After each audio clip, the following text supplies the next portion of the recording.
जय हिंद friends, welcome to our YouTube channel E education Patrika. Friends, रोज़ की तरह आज भी अपन डेली करंट अफेयर के बारे में चर्चा करेंगे। तो स्टार्ट करते हैं। अपना पहला क्वेश्चन, किस देश ने हिजबुल्लाह नामक संगठन को आतंकवादी संगठन के रूप में वर्गीकृत किया है? ए है इंडिया, बी है अमेरिका, सी है जर्मनी और डी है फ्रांस। तो फ्रेंड्स, इसका सही आंसर है सी, जर्मनी। जर्मनी ने हिजबुल्लाह नामक संगठन को आतंकवादी संगठन की सूची में डाल दिया गया है। और इसके बारे में, इसके इतिहास के बारे में भी थोड़ा पढ़ लेते हैं। इतिहास पर एक नज़र। क्या है हिजबुल्लाह? 1943 में लेबनान में हुए एक समझौते के अनुसार धार्मिक गुटों की राजनीतिक ताकतों को कुछ इस तरह बांटा गया। एक सुन्नी मुसलमान ही प्रधानमंत्री बन सकता था, ईसाई राष्ट्रपति और संसद का स्पीकर शिया मुसलमान। लेकिन ये धार्मिक संतुलन बहुत लंबे वक्त तक कायम नहीं रह पाया। फिलिस्तीन लोगों के लेबनान में आकर बसने के बाद देश में सुन्नी मुसलमानों की संख्या बढ़ गई। ईसाई अल्पसंख्यक थे लेकिन सत्ता में भी थे। ऐसे में शिया मुसलमानों को हाशिए पर जाने का डर सताने लगा। इस कारण 1975 में देश में गृह युद्ध छिड़ गया जो 15 साल तक चला। तनाव के बीच इजराइल ने 1978 में लेबनान के दक्षिणी हिस्से पर कब्जा कर लिया। फिलिस्तीनी लड़ाके इस इलाके का इस्तेमाल इजराइल के खिलाफ हमले के लिए कर रहे थे। 1979 में ईरान ने सरकार बदली। उसने इसे मध्य पूर्व में अपना दबदबा बढ़ाने के मौके के रूप में देखा। ईरान ने लेबनान और इजराइल के बीच तनाव का फ़ायदा उठाना चाहा और शिया मुसलमानों पर प्रभाव डालना शुरू किया। 1982 में लेबनान ने हिजबुल्लाह नामक एक शिया संगठन बना जिसका मतलब था अल्लाह की पार्टी। ईरान ने इसे इजराइल के खिलाफ आर्थिक मदद देना शुरू किया। जल्द ही हिजबुल्लाह दूसरे शिया संगठनों से भी टक्कर लेने लगा और 3 साल में यह खुद को एक प्रतिरोधी आंदोलन के तौर पर स्थापित कर चुका था। और आगे हिजबुल्लाह देश की राजनीति में भी सक्रिय हुआ और 1992 के चुनाव में इसने संसद में 8 सीटें हासिल की। इसके बाद भी हिजबुल्लाह के हमले जारी रहे।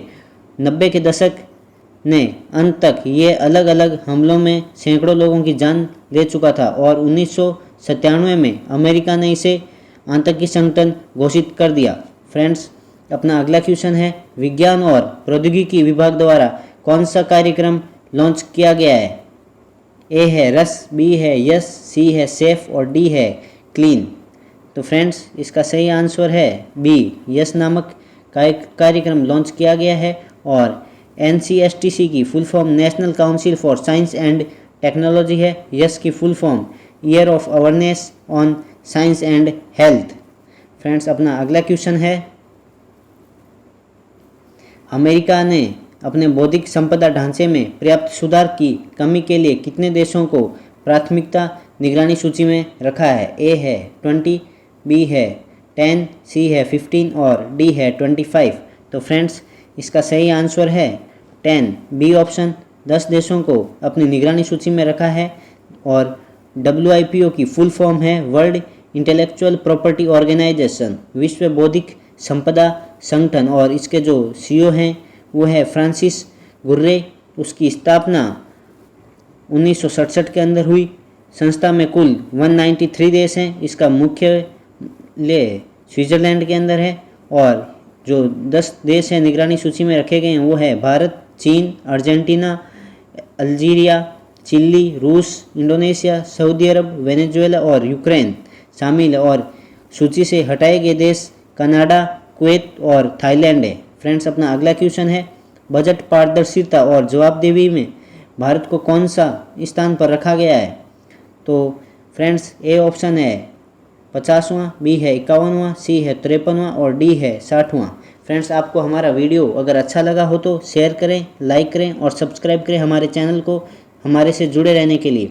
तो फ्रेंड्स, इसका सही आंसर है सी, 53वें स्थान पर भारत को बजट जवाबदेही और पारदर्शिता के मामले में रखा गया है। कुल 117 देशों में भारत ने 49 नंबर के साथ 53वां स्थान पाया है और न्यूजीलैंड 87 के स्कोर के साथ प्रथम स्थान पर है। फ्रेंड्स, अपना अगला क्वेश्चन है, अंतर्राष्ट्रीय श्रम दिवस कब मनाया जाता है? ए है 2 मई, बी है 1 मई, सी है 1 अप्रैल और डी है 2 अप्रैल।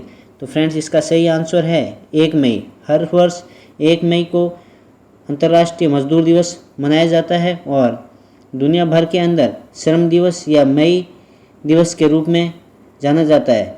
इसे पहली बार 1986 को मनाया गया था और भारत में सबसे पहले 1 मई 1923 को श्रम दिवस मनाया गया, जब लेबर किसान पार्टी ऑफ हिंदुस्तान ने चेन्नई में इसकी शुरुआत की थी। इसका मुख्य उद्देश्य मजदूरों को सम्मान और हक दिलाना है। इस मौके पर फैज़ अहमद फैज़ की रचना को याद किया जाता है। भारत में इसी पहली बार 1 मई 1923 को मनाया गया था। फ्रेंड्स अपना अगला क्वेश्चन है, देश का पहला राज्य जिसने पेट्रोल, डीजल और मोटर स्पिरिट पर कोविड-19 उपकर या सेस लगाया है। फ्रेंड्स ए है मेघालय, बी है त्रिपुरा, सी है नागालैंड और डी है मणिपुर। तो फ्रेंड्स इसका सही आंसर है सी नागालैंड और नागालैंड की कैपिटल है वो कोहिमा है। नागालैंड की स्थापना 1 दिसंबर 1963 को हुई थी और वहाँ के गवर्नर RN रवि है और वहाँ के जो चीफ मिनिस्टर है निफ्यू रॉय है और राज्य का राजस्व को बढ़ाने के लिए और अपनी अर्थव्यवस्था को चलाने के लिए ये सेस लगाया गया है। फ्रेंड्स हमारा वीडियो अच्छा लगे तो सब्सक्राइब जरूर करें। फ्रेंड्स अगला क्वेश्चन है, किस राज्य की IIT ने वेब आधारित एक कोविड-19 डैशबोर्ड जिसका नाम प्रकृति है विकसित किया है? ए है बिहार, बी है हरियाणा, सी है राजस्थान और डी है दिल्ली। तो फ्रेंड्स इसका सही आंसर है डी, दिल्ली IIT ने इस प्रकृति का डैशबोर्ड का विकास किया है और जो दिल्ली IIT के डायरेक्टर हैं वी राम गोपाल राव है और इसकी स्थापना 1961 के अंदर हुई थी और प्रकृति की फुल फॉर्म है practition and assessment of corona infections and transmission in India है। फ्रेंड्स अपना अगला क्वेश्चन है, किस राज्य सरकार ने कोविड-19 से मुकाबला करने के लिए इम्यूनिटी सिस्टम को बढ़ाने के लिए जीवन अमृत योजना शुरू की है? ए है बिहार, बी है मध्य प्रदेश, सी है राजस्थान और डी है दिल्ली। तो फ्रेंड्स इसका सही आंसर है बी मध्य प्रदेश और सरकार ने लघु वनोपज संघ के सहयोग से आयुष विभाग द्वारा तैयार किए गए विशेष त्रिकुट चूर्ण पीपल का, अदरक का और काली मिर्च इसमें मिक्स है कि पैकेट कोरोना संक्रमण वाले क्षेत्रों में नागरिकों को निःशुल्क वितरित किए गए और जो मध्य प्रदेश की कैपिटल है वो भोपाल है। वहाँ के चीफ मिनिस्टर शिवराज सिंह चौहान और गवर्नर लालजी टंडन है। फ्रेंड्स अपना अगला क्वेश्चन है, एशियाई डेवलपमेंट बैंक ने किस राज्य के ग्रामीण क्षेत्रों में बिजली कनेक्शन प्रदान करने के लिए राज्य सरकार को ऋण देने की सहमति जताई है? ए है बिहार, बी है मध्य प्रदेश, सी है राजस्थान और डी है महाराष्ट्र। फ्रेंड्स इसका सही आंसर है डी ऑप्शन महाराष्ट्र। महाराष्ट्र सरकार को एशियन डेवलपमेंट बैंक ने लगभग 346 मिलियन अमेरिकन डॉलर का ऋण उपलब्ध करवाया गया है और ADB के जो अध्यक्ष हैं मत्सुग अस्कावा है और इसकी स्थापना 1966 में हुई थी। फ्रेंड्स अपना अगला क्वेश्चन है, कतर में भारत के राजदूत के रूप में किसे नियुक्त किया गया है? ए ऑप्शन है रणजीत गुप्ता, बी है सुरेश भार्गव, सी है दीपक मित्तल और डी है महेश सिंह। तो फ्रेंड्स इसका सही आंसर है सी, दीपक मित्तल को कतर के अंदर भारत का राजदूत के रूप में नियुक्त किया गया है और वहाँ के जो कतर के प्राइम मिनिस्टर हैं वो खालिद बिन खलीफा बिन अब्दुलजीज अल थानी है और कतर की राजधानी दोहा है।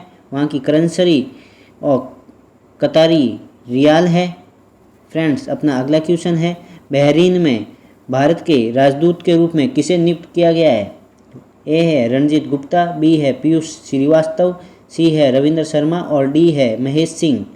फ्रेंड्स इसका सही आंसर है पीयूष श्रीवास्तव। फ्रेंड्स ये दोनों ही जो कतर और बहरीन के अंदर राजदूत नियुक्त किए गए हैं ये इंडियन फॉरेन सर्विसेज कैडर के हैं और बहरीन के प्राइम मिनिस्टर हैं वो है खलीफा बिन सलमान अल खालिफ।